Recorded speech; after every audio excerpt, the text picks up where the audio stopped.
বঙ্গোপসাগরে সৃষ্ট লঘুচাপটি আরও শক্তিশালী হয়ে সুস্পষ্ট লঘুচাপে পরিণত হয়েছে।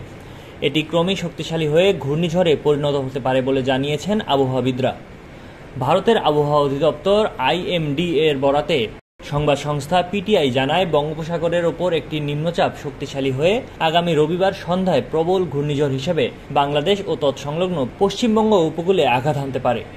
পশ্চিমবঙ্গ, উত্তর উড়িষ্যা, মিজোরাম, ত্রিপুরা এবং দক্ষিণ মণিপুরের উপকূলীয় জেলাগুলোতে 26 থেকে 27 মে পর্যন্ত প্রবল বৃষ্টিপাত হতে পারে বলে সতর্কতা জারি করা হয়েছে।